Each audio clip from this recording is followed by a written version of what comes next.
Here's something you absolutely need to know about people who have narcissistic tendencies or have narcissistic personality disorder.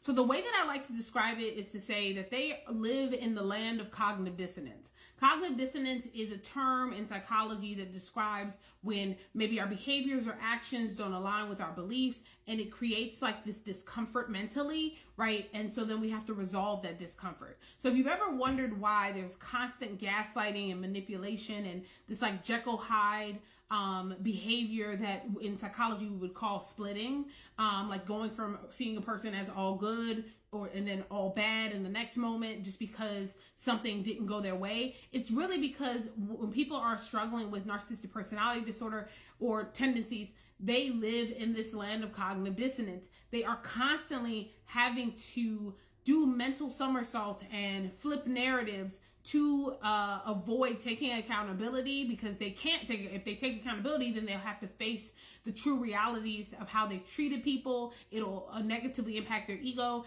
And for them, preserving their ego and sense of self and this idea that they are essentially like a god that can do no wrong is by far the most important thing to them in the world, but more important than their relationships with their partner, their children. It doesn't matter who you are. Anyone is susceptible to this, because it's an internal war that is something that person is battling, and their main goal is to not deal with reality.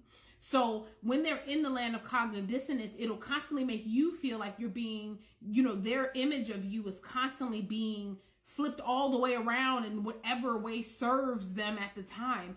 And there's nothing that you can do about that. It's not that you're not doing enough. It's not that you're, that there's more things that you maybe need to do or respond better or whatever. No, it's about their internal struggle. And if you don't see the patterns and accept them for what they are, you will constantly be trying to placate, and it never will matter, and you won't get any credit for any of the things that you're doing, because it will only matter until the next time that something triggers them, and they will then twist the narrative again. So please do not personalize other people's internal struggles and mental health concerns as your own.